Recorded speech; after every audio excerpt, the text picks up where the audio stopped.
हाँ जी भाई, कैसे हो आप सभी लोग। तो आज हम अपना जो करेंगे एसक्यूएल करेंगे। इससे पहले हम डीबीएमएस की वीडियो कंप्लीट कर चुके हैं। एसक्यूएल में मैं आप लोगों को आज वीडियो में डाटाबेस बनाना और साथ में डाटाबेस के अंदर टेबल बनाना, ठीक है, और टेबल के अंदर how to add data, insert data, update data, वो सब मैं आपको सिखाऊंगी, ठीक है। और फिर नेक्स्ट जो पार्ट है हम नेक्स्ट वीडियो में करेंगे, ठीक है। तो इतना आज मैं आप लोगों को करवा दूंगी कि कैसे डिलीट करना है डाटा को, ठीक है। तो वो सब हम अपनी इस वीडियो में करेंगे। करते हैं शुरू। सॉरी गाइस, थोड़ा सा मेरे कंप्यूटर में प्रॉब्लम आई थी। मेरे लैपटॉप में मुझे मतलब मैंने कई दिन तक मैं देखती रही क्या प्रॉब्लम है इसमें। जो टैब है वो कनेक्ट नहीं हो पा रहा था, तो इस करके वीडियो आने में थोड़ी सी लेट हो गई है। तो फिर बाद में देखा मैंने बहुत ढूंढ के, तो यूएसबी में प्रॉब्लम मिली, तो होपफुली कि मिल गई है। तो मैंने जल्दी से जल्दी कोशिश करी है कि मैं आप लोगों के लिए वीडियो रिकॉर्ड कर सकूं। तो मैं कोशिश करूंगी इस वीडियो में मैं पूरा कंप्लीट एसक्यूएल आप लोगों के लिए निपटा दूं। तो क्योंकि कई दिन हम पीछे चल रहे हैं, तो देखते हैं अपना एसक्यूएल, देखते हैं। डीबीएमएस हम कर चुके हैं, आज हम एसक्यूएल अपना करेंगे, ठीक है। तो सबसे पहले देखते हैं क्या होता है एसक्यूएल, ठीक है।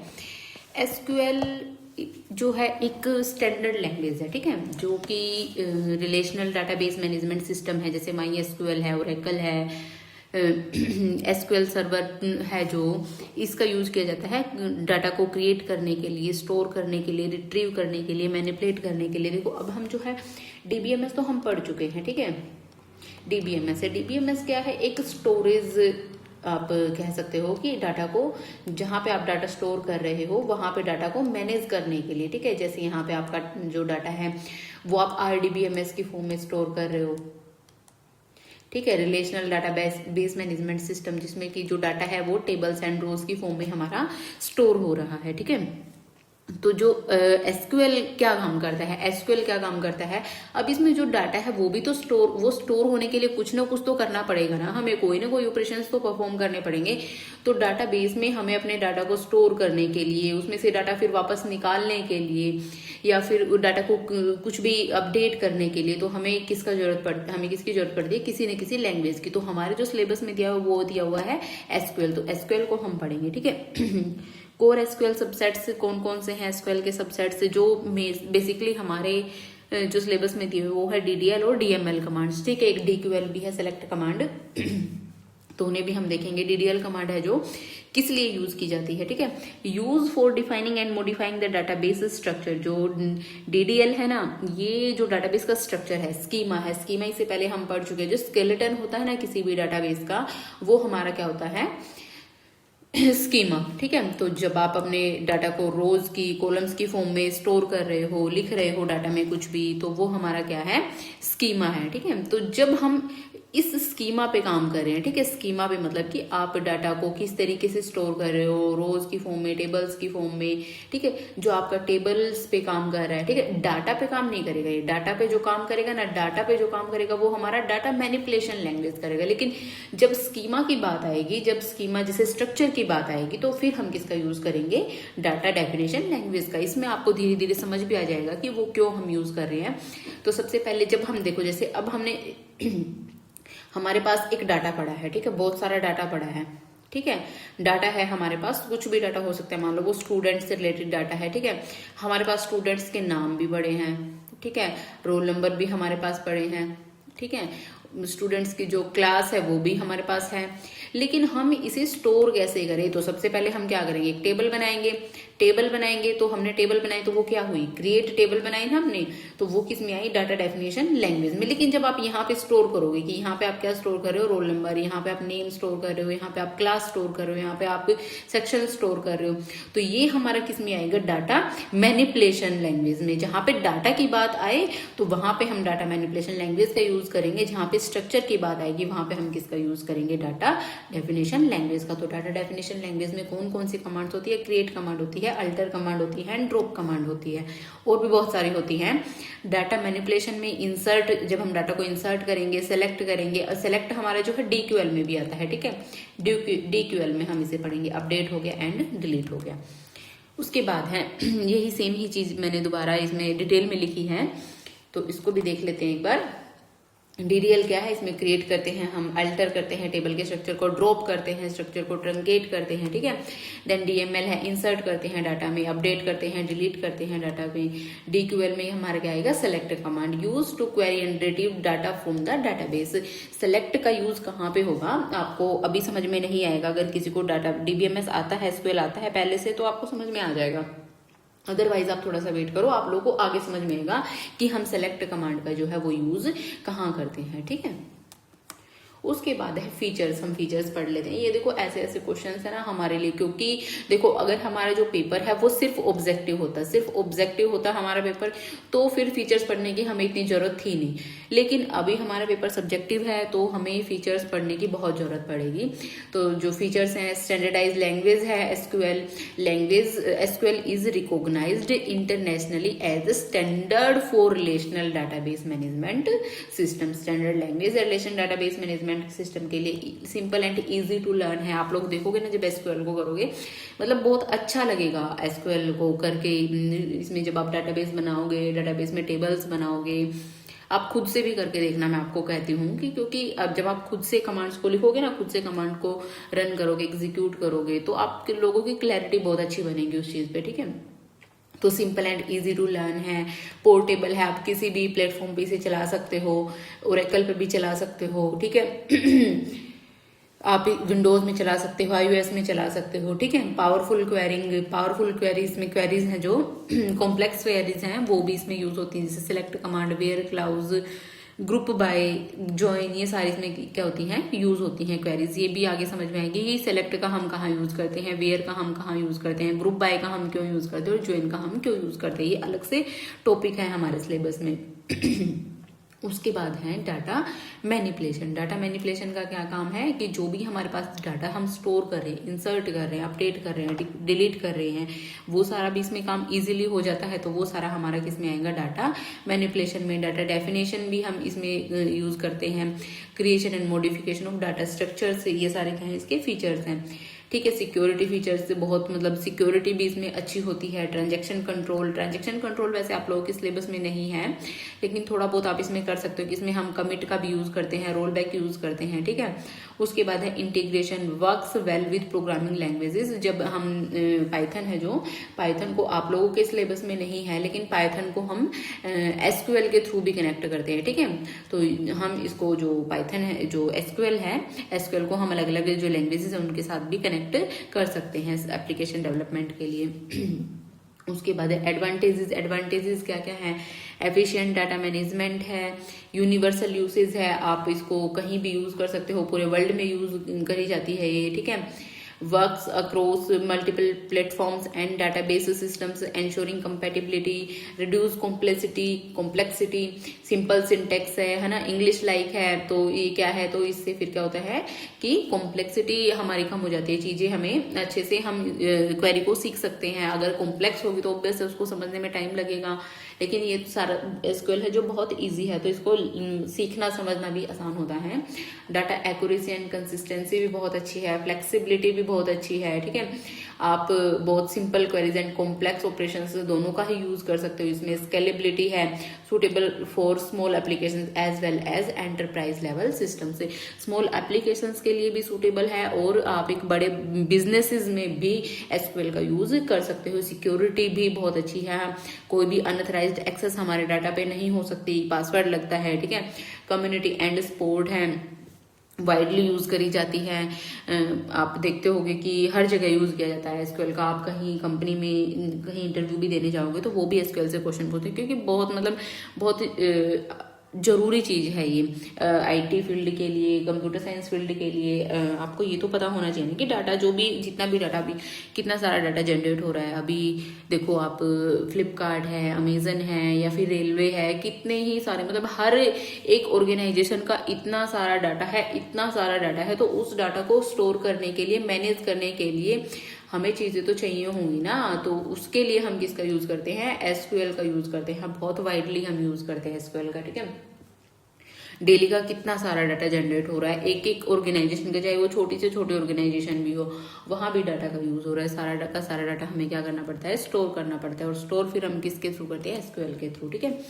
उसके बाद है डेफिनेशंस, जो हमारी इंपॉर्टेंट दी हुई हैं, जो भी हमारे सिलेबस के पर्सपेक्टिव से इंपॉर्टेंट है, तो वो एक बार देख लेते हैं। कीवर्ड क्या होते हैं? कीवर्ड होते हैं जो स्पेशल, जिनका मीनिंग होता है हमारे एसक्यूएल के लिए, ठीक है। जैसे कि सेलेक्ट हो गया, फ्रॉम हो गया, वेयर हो गया, इंसर्ट हो गया, अपडेट हो गया, ये सारे क्या हैं? कीवर्ड्स हैं। इनको हम सिंटेक्स में सिर्फ ये स्पेशल मीनिंग है इनका, इनको हम वैसे नहीं यूज कर सकते कि हाँ भाई आपने जहां मर्जी वेयर का यूज कर दिया। एक और बात है जो हमारा बार बार मुझे पाइथन याद आ रहा है, एसक्यूएल है ना, जो एसक्यूएल है केस इनसेंसिटिव, ठीक है, इनसेंसिटिव। इसमें आपका नंबर और नंबर दोनों ही सेम है, ठीक है। जो पाइथन थी वो केस सेंसिटिव थी, पाइथन में कैपिटल एंड स्मॉल दोनों अलग अलग थे, ठीक है। उसके बाद है statement, a complete SQL instructions that performs a specific task. जैसे कि ये पूरी की पूरी एक क्या है?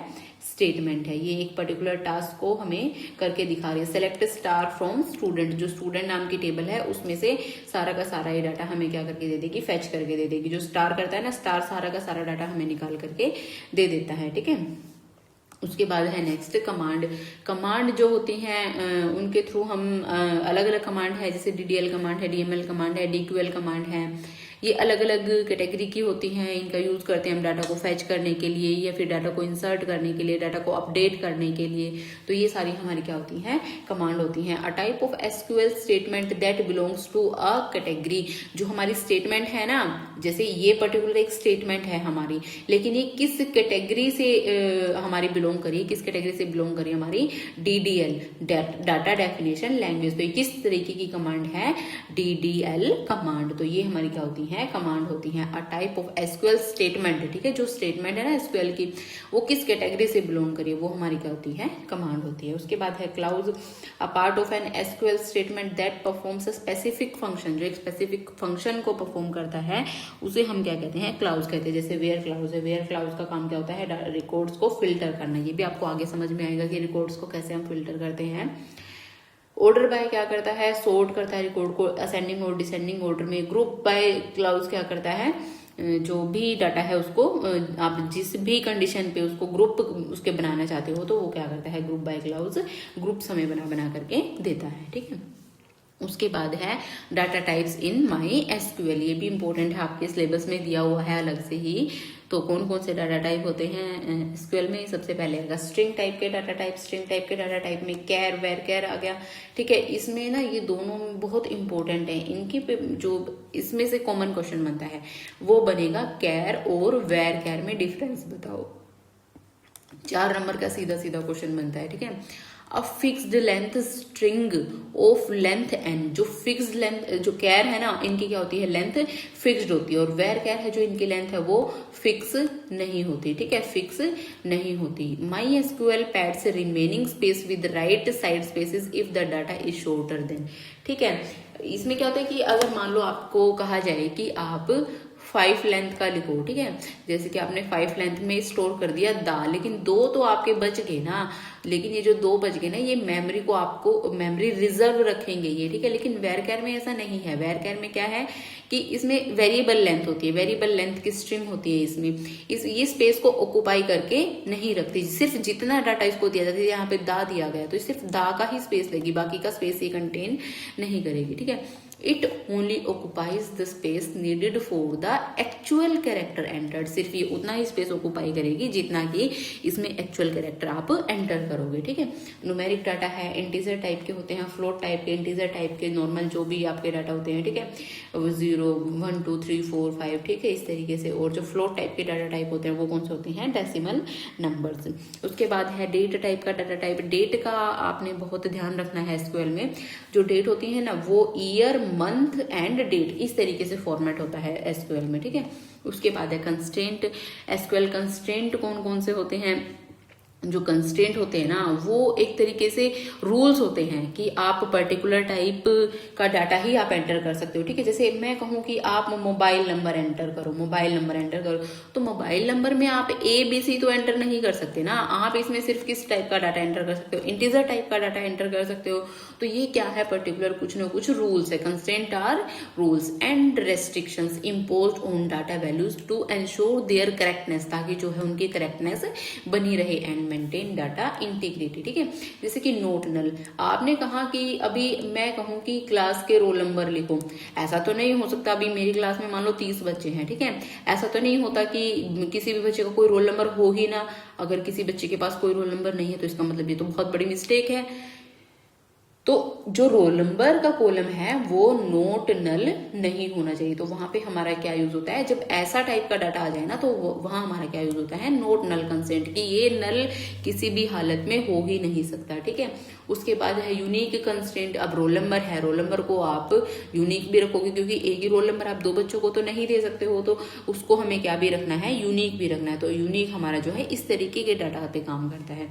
उसके बाद है default data type. Default data type, मान लो अभी आप क्या कर रहे हो कि आप 20 बच्चों की एंट्री कर रहे हो, और क्लास क्या कर रहे हो आप, क्लास है जो उसमें 11th एंटर कर रहे हो, ठीक है।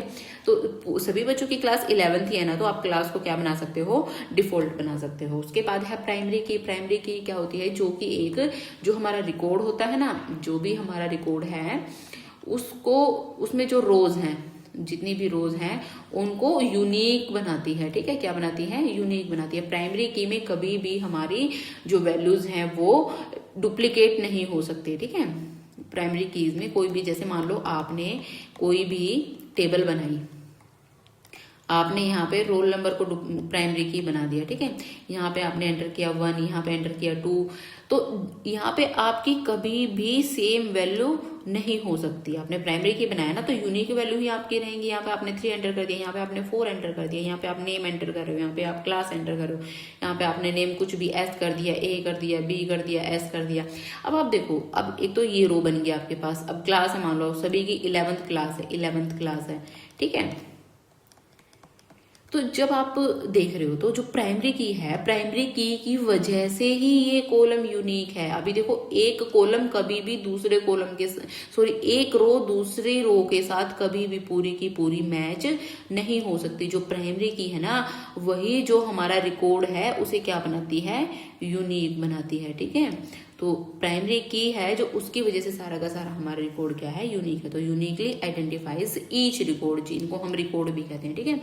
In a table this constant is combination of not null and unique. जो हमारे प्राइमरी की क्या है, वो ना तो नोट नल होनी चाहिए एंड क्या होनी चाहिए, यूनिक भी होनी चाहिए। उसके बाद है फॉरेन की। फॉरेन की क्या है, दो हमारी जो टेबल्स हैं उनके बीच में क्या करती है, लिंक एस्टेब्लिश करती है, लिंक एस्टेब्लिश करती है।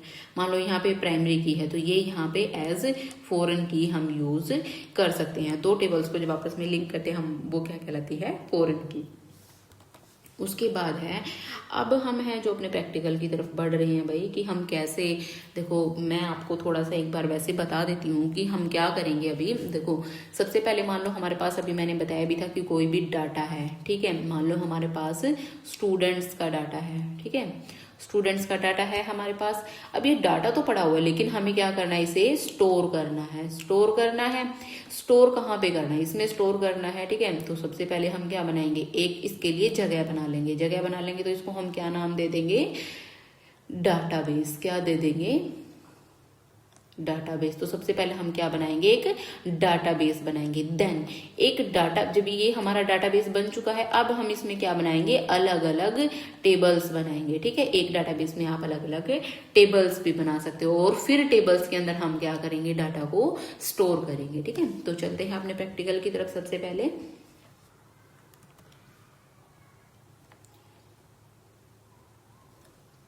मैं MySQL है जो ओपन कर लेती हूँ। मेरे सिस्टम में पहले से जो है MySQL इंस्टॉल है, तो अगर आपके में इंस्टॉल नहीं है तो आप इंस्टॉल कर लेना उसे, और प्रैक्टिस जरूर करना, ठीक है।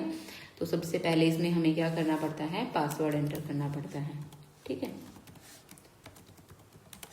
पासवर्ड एंटर कर दिया है। अभी हमारे पास इस तरीके से कुछ है, वो डिस्प्ले हो चुका है। अब हम क्या करेंगे, हमें क्या करना है, सबसे पहले डाटाबेस बनाएंगे। तो सबसे पहले हम क्या करते हैं, डाटाबेस बनाने के लिए आपको क्या करना होगा, आपको सबसे पहले लिखना होगा क्रिएट डाटाबेस।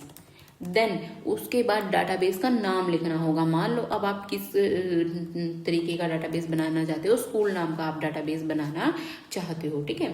तो इसको स्कूल को आप लिखोगे, देन सेमीकोलन का यूज करोगे एंड एंटर कर दोगे, ठीक है। क्रिएट, मैंने डाटाबेस की स्पेलिंग गलत कर दी है, क्रिएट डाटाबेस स्कूल, ठीक है, इस तरीके से आपका जो है डाटाबेस बन चुका है। ठीक है, अब ये बना तो दिया हम लोगों ने, लेकिन हम इसे, अब कोई भी चीज है हमारे सिस्टम में, अब कोई भी चीज है हमारे सिस्टम में, ठीक है, ये यहाँ पे हमारा जो है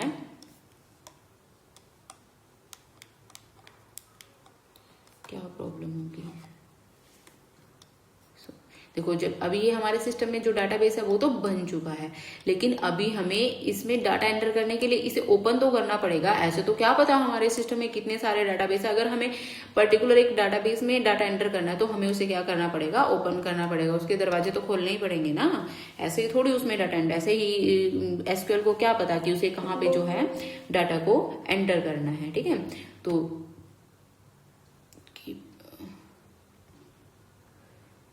देन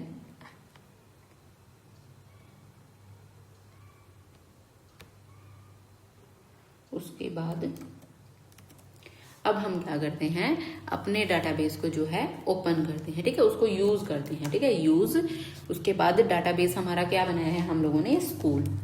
ठीक है, डाटाबेस चेंज। देन उसके बाद देखो, आप अपने सिलेबस के अकॉर्डिंग चलना है, एक एक चीज आपको समझ में आ जाएगी। मैं एक एक जो आपका सिलेबस का पॉइंट है उसको लेकर के समझा रही हूँ आप लोगों को। देन उसके बाद हमें क्या करना है, अब हमने डाटाबेस को जो है बनाना सीख लिया, डाटाबेस को यूज करना सीख लिया। ठीक है, अब हम क्या करेंगे, इस डाटाबेस को रिमूव भी करना सीखेंगे। अब हम क्या चाहते हैं कि नहीं, हम तो डिलीट करते हैं इस डाटाबेस को, ठीक है, हमें जरूरत नहीं है। तो डिलीट करने के लिए हमें क्या करना पड़ेगा, ड्रॉप, ये सिंटेक्स आपको बहुत अच्छे से याद होने चाहिए। ठीक है, ड्रॉप डाटाबेस, देन उसके बाद हम क्या यूज करेंगे, उस डाटाबेस का नाम। ठीक है, हो गया है। ठीक है, अब आप कहोगे कि हमें कैसे पता लगा कि भाई वो पर्टिकुलर डाटाबेस है जो वो हमारे सिस्टम में आया था, देन वो डिलीट हो गया। तो मैं आपको दोबारा करके दिखा देती हूँ। सबसे पहले हम क्या करेंगे, क्रिएट डाटाबेस स्कूल। ठीक है, ये आपने डाटाबेस बना दिया। अब आप क्या करो, डाटाबेस देखने के लिए कि आपका जो डाटाबेस है वो बना है या नहीं है, तो शो डाटा बेसिस, BASES भी लगाना है साथ में लास्ट में, अदरवाइज एरर आ जाएगा। ठीक है, अब जो हमारा सिस्टम है उसमें हमारे पास कौन कौन से डाटाबेसेस स्टोर है, एम्प्लॉय स्टोर है, इंफॉर्मेशन स्कीमा स्टोर है, MySQL, और ये सारे डाटाबेस जो है हमारे सिस्टम में स्टोर है। लेकिन हम क्या करते हैं, हम अब इसको क्या करते हैं, ड्रॉप करते हैं। क्या करते हैं, ड्रॉप करके हम इसको दोबारा देखते हैं, ड्रॉप डाटाबेस स्कूल कर दिया है। अब शो, देखो शो डाटा बेसिस, अब आपको क्या, देखो डिलीट हो गया ना, जो स्कूल नाम का डाटाबेस है, स्कूल नाम का ही डाटाबेस अभी हम लोगों ने बनाया था। ठीक है, देन उसके बाद अब हम दोबारा से इस डाटाबेस को बनाते हैं। ठीक है, क्योंकि डाटाबेस बनाएंगे तभी तो हम उसमें क्या करेंगे, क्रिएट डाटाबेस स्कूल, एक फ्रेश डाटाबेस बनाते हैं। अब हम इसमें क्या करते हैं, डाटाबेस तो हम लोगों ने बना लिया। ठीक है, डाटाबेस हम क्या कर चुके हैं, अब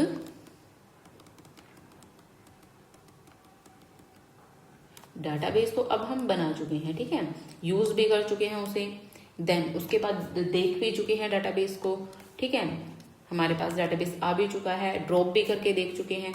अब नेक्स्ट स्टेप क्या आएगा, अब हम जो हमारे पास डाटाबेस बन चुका है ना, स्कूल नाम का डाटाबेस, स्कूल नाम का बन चुका है, इसमें क्या करेंगे, टेबल्स बनाएंगे। टेबल को बना करके देखते हैं। सबसे पहले हम क्या करेंगे, टेबल का सिर्फ जो है ना डिजाइन बनाएंगे। डिजाइन बोले तो कि टेबल का सिर्फ स्ट्रक्चर बनाएंगे। ठीक है, ऐसे हम जैसे अपनी कॉपी में भी पहले स्ट्रक्चर बनाते हैं ना टेबल का, बाद में तो उसमें डाटा को एंटर करते हैं।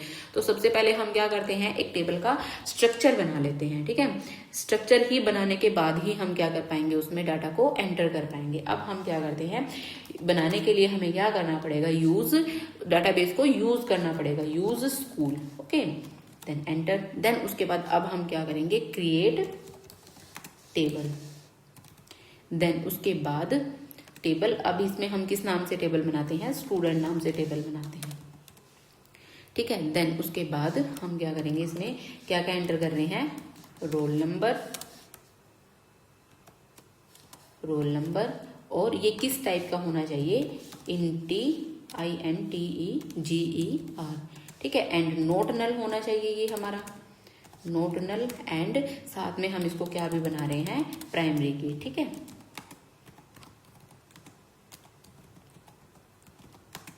प्राइमरी की। जो रोल नंबर है इसको हमने क्या बना लिया, प्राइमरी की। देन उसके बाद इसमें हम क्या और एंटर करेंगे, नेम। नेम को हम वेर कैर में स्टोर करते हैं, ठीक है, वेर कैर में स्टोर करते हैं, क्योंकि नेम है जो वेरिएबल लेंथ का हो सकता है, फिक्स लेंथ नहीं हो सकती। नेम को भी हम क्या करते हैं कि नेम हमारा नोट नल रहना चाहिए, ठीक है। ये हम कंस्ट्रेंट्स लगा रहे हैं। अभी मैंने बताया था ना कि कंस्ट्रेंट्स जो वो कुछ ना कुछ रेस्ट्रिक्शंस हमारे डाटाबेस पे लगाते हैं। अब जेंडर है जो, जेंडर में आप क्या कर सकते हो कि आप कह रहे हो कि जेंडर में कैर एक ही होना चाहिए, ठीक है, या तो एम या तो एफ एक ही हो सकता है। देन उसके बाद डीओबी। डीओबी में किस टाइप का डाटा होना चाहिए, डेट टाइप का। देन उसको हम क्लोज करते हैं, ठीक है। अब हमारा जो है टेबल बन चुकी है। पहले जो है मैंने गलत एंटर कर दिया था, गलत नहीं, उसमें कोमा मैं भूल गई थी लगाना, तो इस वजह से उसने एरर थ्रो कर दिया था। तो अब नेक्स्ट है जो हमारा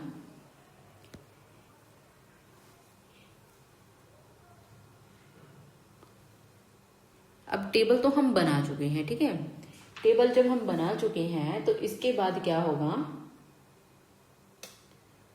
इसको हम क्या करते हैं, देखते हैं अपने टेबल को, ठीक है। तो टेबल को देखने के लिए हमें क्या करना पड़ेगा,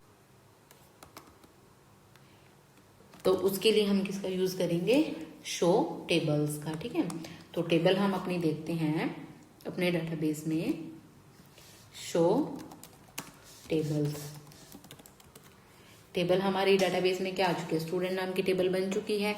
अब हम चाहते हैं कि जो हमने टेबल बनाई है वो हमें दिखे भी कि कहाँ पे डाटा है, जो वो किस टाइप का डाटा है, डिस्क्राइब करें हमारे टेबल को कि हमारे टेबल में किस तरीके से हम जो है रोल नंबर किस तरीके का स्टोर करवा रहे हैं।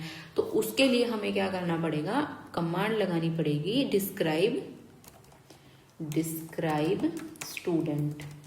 स्टूडेंट नाम की टेबल बनाई थी ना, तो ये देखो इसने दिखा दिया है ना कि रोल नंबर है वो किस टाइप का है, इंट टाइप का।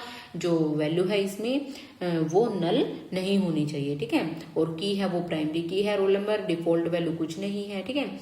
उसके बाद एक नेम हमने कॉलम बनाया है, एक जेंडर नाम का कॉलम बनाया है, एक मार्क्स नाम का कॉलम बनाया है और एक किस नाम का कॉलम बनाया है, डीओबी नाम का कॉलम बनाया है, ठीक है।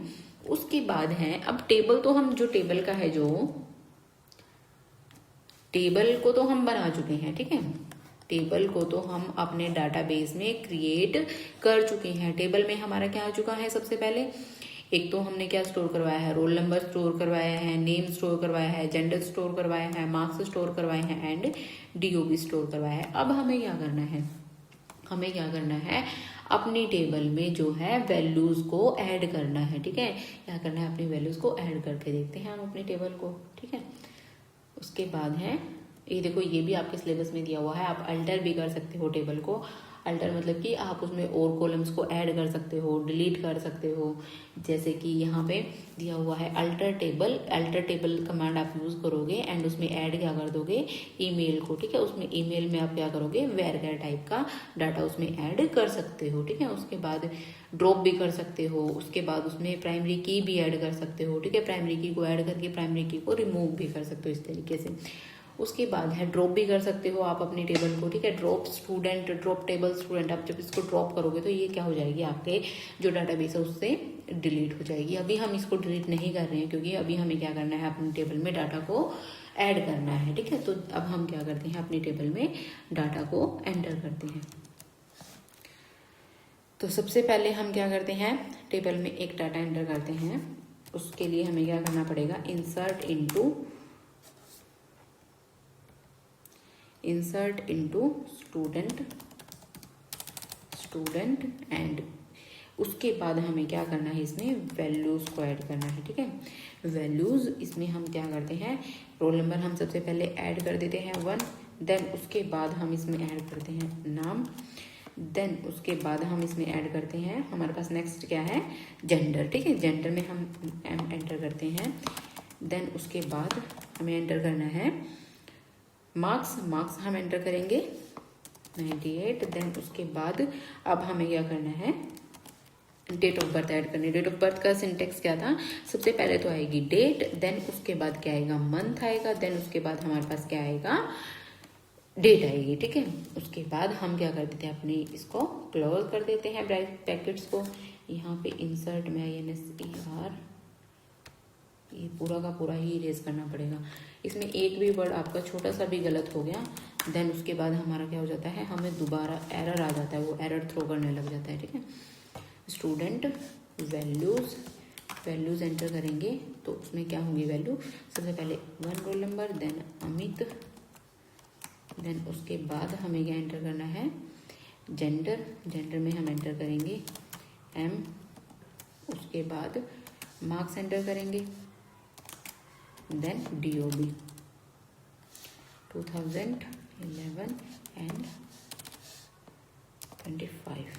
ठीक है, इस तरीके से हमने क्या कर दिया, सारी की सारी वैल्यूज़ को ऐड कर दिया है। अब हम एंटर दबाएंगे। अब ये क्या हो चुका है कि ये डाटा है जो हमारा जा करके इस टेबल में स्टोर हो गया है, जो हमने स्टूडेंट नाम की टेबल बनाई है ना, तो ये डाटा पूरा का पूरा जा करके उसमें क्या हो गया है, स्टोर हो गया है। ठीक है, अब देखो ये तो हमने क्या किया है कि डायरेक्ट स्टोर करवा दिया है। ठीक है, अब हम क्या कर सकते हैं कि हम दूसरे तरीके से भी डाटा को एंटर कर सकते हैं। हम डाटा किस तरीके से एंटर कर सकते हैं कि हम स्टूडेंट है, जो स्टूडेंट नाम की टेबल दी हुई है, इसमें हम रोल नंबर के सामने रोल नंबर को एंटर करवाएंगे, नेम के सामने नेम को एंटर करवाएंगे। ठीक है, जिस तरीके से, जैसे कि अभी हम क्या चाहते हैं कि इंसर्ट इनटू, ठीक है, इंसर्ट इनटू स्टूडेंट,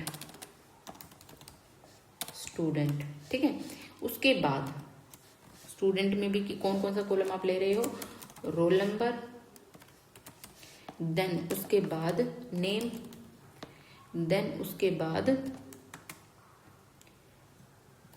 हम क्या करते हैं, जेंडर को एंटर करते हैं। ठीक है, देन उसके बाद मार्क्स को एंटर करते हैं, देन उसके बाद DOB। इस तरीके से भी आप अपनी जो वैल्यूज है उनको एंटर कर सकते हो।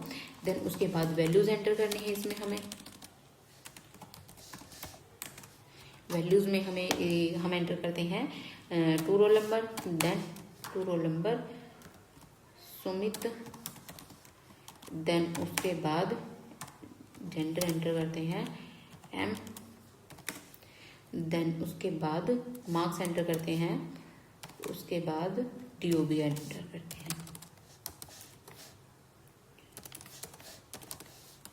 ठीक है, इस तरीके से हम अपना डाटा है जो वो भी एंटर कर चुके हैं। अब हमारे टेबल में जो 2 हैं, 2 रिकॉर्ड जाके स्टोर हो चुके हैं। उसके बाद है कि आप स्पेसिफिक कॉलम में ही डाटा को एंटर करना चाहते हो। ठीक है, स्पेसिफिक कॉलम जैसे कि आप एंटर करना चाहते हो कि अभी तो हम इस तरीके से हमने हर किसी में एंटर किया है। अब हम चाहते हैं इंसर्ट इनटू स्टूडेंट।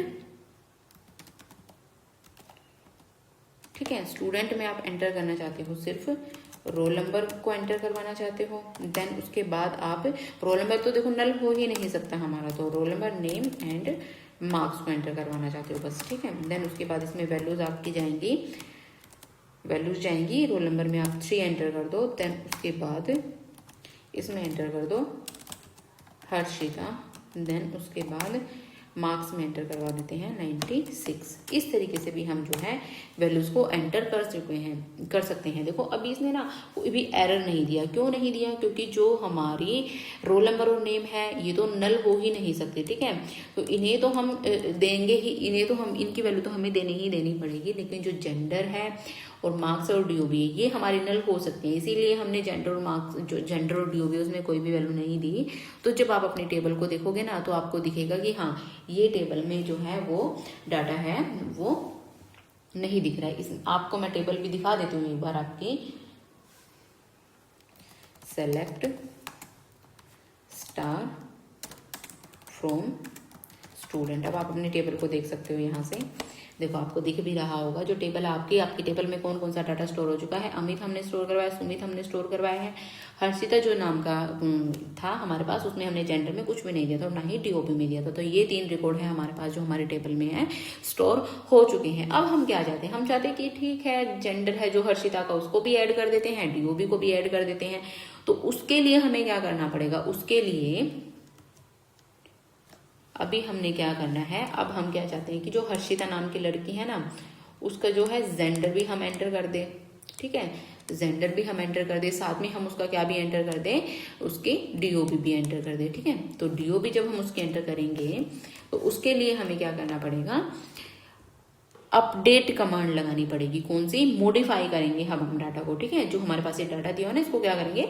मॉडिफाई करेंगे। तो उसके लिए हमें क्या करना पड़ेगा? अपडेट कमांड का यूज करना पड़ेगा। अपडेट स्टूडेंट नाम की टेबल है तो स्टूडेंट लिखेंगे हम यहाँ पे, एंड उसके बाद हम करेंगे सेट मार्क्स। मार्क्स हम उसके ऐड करवा, मार्क्स तो हम एंटर कर चुके हैं उसके। अब हम क्या करते हैं? उसका जेंडर एंटर, ठीक है। सेट जेंडर, ठीक है, इज इक्वल्स टू एफ, ठीक है। देन उसके बाद कंडीशन लगाते हैं हम वेयर रोल नंबर, क्योंकि एफ हम स्टोर तो करवा रहे हैं, कहाँ स्टोर करवा रहे हैं? तो जहाँ पे भी हमारा रोल नंबर क्या है हर्षिता का, where roll number is equals to 3, okay. तो इस तरीके से हमें करना है, क्योंकि हर्षिता जो लड़के उसका रोल नंबर क्या है 3। आप यहाँ पे रोल नंबर की जगह पे name is equals to Harshita भी कर सकते हो, लेकिन नेम में क्या है कि डुप्लीकेसी डाटा की हो सकती है, 2 बच्चों के नाम सेम हो सकते हैं, ठीक है। तो उस केस में आप यूज करो कि जो यूनिक वैल्यू हो, जैसे कि प्राइमरी की रोल नंबर है वो हमेशा यूनिक ही रहेगा। तो जिस बच्चे का रोल नंबर 3 है वहां पे आप जेंडर को क्या कर दो? अपडेट कर दो फीमेल। अब ये रिकॉर्ड जो है हमारा चेंज हो चुका है। अब मैं दोबारा आपको करके दिखाती हूँ। अब ये जो टेबल है आपकी, उसमें चेंजेस परफॉर्म हो चुके होंगे। देखो हर्षिता के जो नेम है उसके सामने, हर्षिता नेम के सामने जेंडर है वो एफ आ चुका है, ठीक है। उसके बाद है देन आप मल्टीपल कॉलम्स को भी एक साथ जो है वो अपडेट कर सकते हो। जैसे कि अभी आपने किया अपडेट स्टूडेंट, स्टूडेंट नाम की टेबल में ही अपडेशन करी है। देन वहां पे आप सेट कर दो मार्क्स। हर्षिता के मार्क्स को हम क्या करते हैं? 96 से कितना बना देते हैं? 98 बना देते हैं, ठीक है। एंड उसकी डीओबी हम चेंज करते हैं। डीओबी तो अभी तक हमने उसकी एंटर करी ही नहीं, तो डीओबी को हम कर देते हैं, ठीक है। डीओबी भी हमने उसकी एंटर कर दी है। देन किसकी हम कर रहे हैं? Where roll number is equals to 3, ठीक है। चेंज हो चुका है। दोबारा करके दिखाती हूँ आपको। सेलेक्ट स्टार फ्रॉम स्टूडेंट, ये देखो इसमें डीओबी भी इसकी आ चुकी है और इसका जेंडर भी इसमें आ चुका है। तो इस तरीके से आप जो मल्टीपल रिकॉर्ड्स हैं उनको क्या कर सकते हो? अपडेट कर सकते हो, ठीक है। उसके बाद नेक्स्ट है, हमें क्या करना है? हमें किसी भी डाटा को अपने टेबल से जो है वो डिलीट करना है। तो टेबल से डाटा को डिलीट करने के लिए हमें क्या करना पड़ेगा? डिलीट कमांड का यूज करना पड़ेगा। अभी तक हम क्या क्या पढ़ चुके हैं? देखो अभी तक हम डाटा को इंसर्ट करना सीख चुके हैं कि डाटा को इंसर्ट कैसे करना है टेबल में। उसके बाद अब हम क्या करेंगे? डाटा को डिलीट करना सीखेंगे, ठीक है। तो अब हम इसमें क्या करेंगे? डिलीट कमांड का यूज करेंगे। Delete from student. आपको सिंटेक्स याद होनी चाहिए, सिंटेक्स याद किए बिना आपको बहुत मुश्किल होगी, ठीक है। Where roll number is equals to 3 roll number को हम क्या करते हैं? यहाँ से डिलीट करवाते हैं, ठीक है। एंटर। Query affected. अब हम देखते हैं क्या जो वो है डिलीट हुई है या नहीं। होगी है। हर्षिता जो है, हर्षिता की सारे के सारे जो रिकॉर्ड है वो डिलीट हो चुके हैं, ठीक है। तो इंसर्ट भी करना हम लोगों ने सीख लिया है और डिलीट करना भी सीख लिया है। सेलेक्ट क्वेरी जो हमारी रहती है वो हम नेक्स्ट वीडियो में करेंगे, ठीक है। सेलेक्ट क्वेरी और जो हमारे ऑपरेशंस रहते हैं ना, जैसे रिलेशनल ऑपरेटर, ठीक है, मैथमेटिकल ऑपरेटर्स, ये सारे जितने भी ऑपरेटर्स रहते हैं वो सारे भी हम नेक्स्ट वीडियो में करेंगे। तब तक के लिए आप स्टडी करो, पढ़ो, और जितनी भी मैंने अभी तक क्वेरी करवाई हैं आप लोगों को, इन्हें डाटाबेस को बना करके उसमें टेबल क्रिएट करके और टेबल में डाटा को इंसर्ट करके और डाटा को डिलीट करके ज़रूर देखो, ठीक है। इसकी प्रैक्टिस बहुत ज़रूरी है, तभी आपके कॉन्सेप्ट स्ट्रॉन्ग होंगे। रट्टाफिकेशन से कुछ नहीं होने वाला है, आपको एक बार तो एटलीस्ट क्वेरीज को रन करके देखना ही पड़ेगा, ठीक है गाइज। तब तक के लिए bye, take care, good night.